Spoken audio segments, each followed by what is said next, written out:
बहुत ही महत्वपूर्ण टॉपिक को लेकर आया हूँ, क्योंकि आप लोग जानते हो कल संपूर्ण भारत में कल 22 जनवरी के दिन राम मंदिर का उद्घाटन को लेकर एक बहुत बड़ा एक उत्सव का आयोजन किया गया है, जिसका नाम प्राण प्रतिष्ठा दिया गया है। तो कल संपूर्ण भारत में भारत के जो लोग हैं, भारत के जो निवासी हैं, कल के इस कार्यक्रम को एक बहुत बड़े त्यौहार, एक उत्सव के रूप में मनाने का निर्णय लिए हैं। और यह किसी विशेष जाति का केवल उत्सव न होकर संपूर्ण जाति, संपूर्ण देशवासियों के लिए होना चाहिए, क्योंकि राम को एक आदर्श पुरुष के नाम से उन्हें पुकारा जाता है। उनकी व्यक्तित्व में जो सुंदरता, जो महानता और जो आदर्श जो दिखाई दी है, उसके आधार पर उन्हें एक उच्च स्तर का एक पुरुष, एक व्यक्तित्व की संज्ञा उन्हें प्रदान की गई है। तो आज मैं आप लोगों को विशेषकर रामायण के बारे में बताऊंगा कि किस तरह से भारत में रामायण को लिखने की जो प्रथा है, भारत में जो रामायण को लिखने की जो परंपरा है, उसका विस्तार हुआ, उसके बारे में मैं आप लोगों को संक्षिप्त में बताऊंगा। मेरे प्यारे दोस्तों, मेरे प्यारे व्यूअर्स, तो जब गोस्वामी तुलसीदास जब रामायण को अवधी भाषा में लिख रहे थे, तो उस समय गोस्वामी तुलसीदास को एक बहुत बड़ा विरोधाभास स्थिति को झेलना पड़ा, क्योंकि अवधी एक प्रादेशिक भाषा थी और प्रादेशिक भाषा में लिखने से बहुतों को समझ में नहीं आ सकता था, इसलिए तरह तरह की विवाद का सामना करना पड़ा। लेकिन गोस्वामी तुलसीदास ने उन सभी विवादों को उन्होंने स्वीकार किया, उन्होंने झेला, लेकिन उन्होंने अपने कामों को नहीं रोका, क्योंकि वे भली भांति जानते थे कि महान पुरुष राम के जो जीवन के जो संघर्ष है, जो उनके जीवन के जो आदर्श है, उन्हें जन जन तक पहुंचाने के लिए साधारण बोलचाल में रामायण की जो रचना है करना बहुत ही आवश्यक था। इसलिए उन्होंने रामायण की रचना अवधी भाषा में ही किया, हालांकि इसके लिए उन्हें कई प्रकार के आलोचनाओं को झेलना पड़ा। मेरे प्यारे व्यूअर्स, यह जो रामायण है, इस रामायण में राम के जीवन के संघर्ष, उनकी कर्तव्य निष्ठा और उनके जीवन के जो उच्च आदर्श है, उसको लिखने का प्रयास किया गया है। और यह जो पुस्तक है केवल धार्मिक पुस्तक न होकर यह एक सांस्कृतिक दर्शन है, यह एक ऐसा दस्तावेज है जो किसी धर्म, नस्ल, सीमा, हर प्रकार के विवादों को पार करके यह पुस्तक लिखी गई है। अर्थात इस पुस्तक का अध्ययन करने से किसी व्यक्ति विशेष में एक परिपक्वता आ सकता है, या किसी व्यक्ति विशेष में एक उच्च कोटि का एक जीवन दर्शन या चरित्र का निर्माण हो सकता है। इस उद्देश्य से रामायण की रचना की गई है।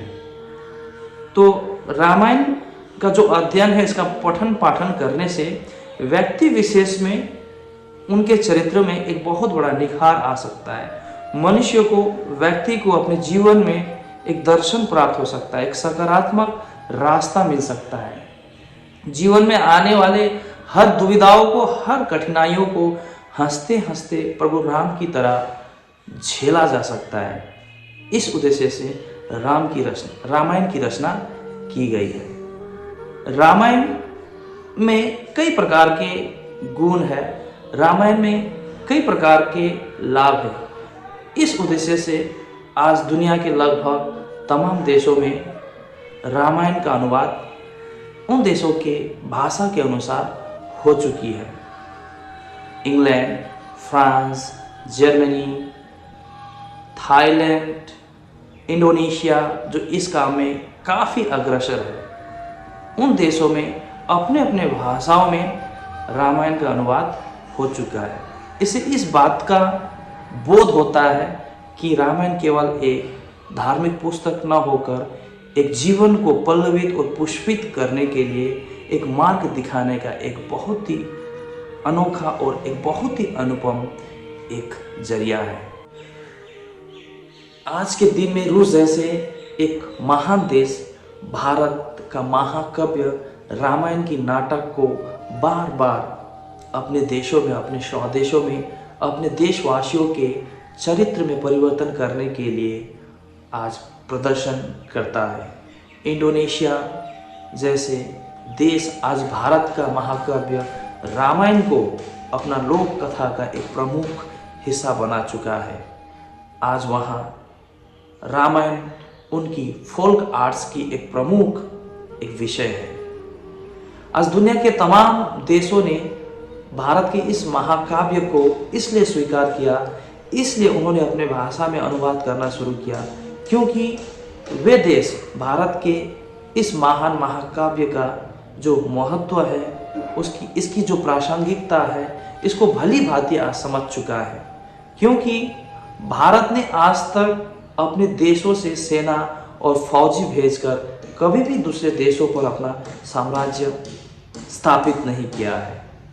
भारत ने तो अपने देशों से सन्यासियों को, अपने देशों से संतों को, अपने देशों से शांति के दूतों को भेजकर उनकी भूमि में नहीं बल्कि उनके दिलों में राज करने का काम किया है। उन दूतों के साथ गई भारत की शूरवीरों की कहानियाँ, भारत की महान इपिक्स, रामायण जैसे महाकाव्यों का उन देशों के लोगों के ऊपर कितना गहरा प्रभाव था, इस बात की पुष्टि करते हुए भारत के प्रथम प्रधानमंत्री पंडित जवाहरलाल नेहरू ने अपने प्रसिद्ध पुस्तक डिस्कवरी ऑफ इंडिया में फ्रांस का एक महान दार्शनिक मिचलेट के विचार को उद्धृत किया है, जिन्होंने यह कहा है कि अगर कोई व्यक्ति विशेष जीवन की अनुभूति को प्राप्त करने का प्यास लेकर अगर वह चल रहा है तो वह उसे इस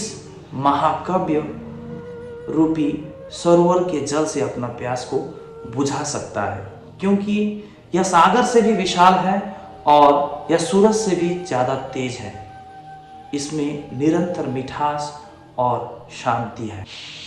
मेरे प्यारे व्यूअर्स, रामायण की रचना सर्वप्रथम महर्षि वाल्मीकि ने संस्कृत भाषा में किया और आगे जाकर क्योंकि संस्कृत बोलचाल की भाषा नहीं रही, इसलिए भारत के अनेक प्रदेशों में वहाँ के संतों और कवियों ने अपने अपने लोगों की बोलचाल की भाषा में रामायण की रचना करने का परंपरा का शुरुआत हुआ। दक्षिण भारत की भाषा में एकनाथ रामायण की रचना तेलुगु में की गई। उसी प्रकार महर्षि कंबर ने तमिल में अध्यात्म नारायण को मलयालम में लिखा और नागचंद्र ने इसे कन्नड़ में लिखने का काम किया। भारत के पूर्वी क्षेत्र में विशेषकर बंगाल में कृतिभास द्वारा बंगला भाषा में रामायण लिखा गया और कृतिभास द्वारा कृत जो रामायण है, कृतिभास के जीवन काल में बंगाल के घर घर में गाया जाने लगा। भारत के पश्चिमी तट के निकट महाराष्ट्र में संत एकनाथ द्वारा रचित रामायण गाथा बड़े ही भावपूर्ण अंदाज में गाया गया। मेरे प्यारे व्यूअर्स, रामायण की जो कहानी है इंसान के दिलों में एक ऐसी विश्वास, एक ऐसी यकीन, एक ऐसा फेथ को मजबूत करती है कि जब कभी जुल्म की ताकतें यानी ऑटोक्रेटिक पावर मानवता और इंसानियत को अपने पैरों तले कुचलने का कोशिश करती है, तो उस समय इस धरती पर एक ऐसी इंसान का जन्म होता है, एक ऐसी विभूति इस धरती पर जन्म लेती है जो उन तमाम जुल्मों को और उनके हथियारों के साथ मुकाबला करती है। आज की इस विशेष अवसर पर मैं अपने देश के तमाम देशवासियों को एवं अपने समाज के तमाम लोगों से मैं आग्रह करता हूं कि हमें रामायण का पठन पाठन करके, रामायण का अच्छी तरह से अध्ययन करके, रामायण ने जिस तरह एक आदर्श समाज और देश के निर्माण में, एक आदर्श एक सभ्यता का निर्माण करने में अपना जो योगदान दिया था, उसका अनुकरण करके, उसका अनुसरण करके हमें एक आदर्श देश और समाज का निर्माण करने में हमें एक राम की तरह एक उदाहरण प्रस्तुत करने का हर संभव चेष्टा करना चाहिए। Thank you very much. बस यही कहते हुए मैं आप लोगों से विदा लेना चाहता हूँ। Bye bye.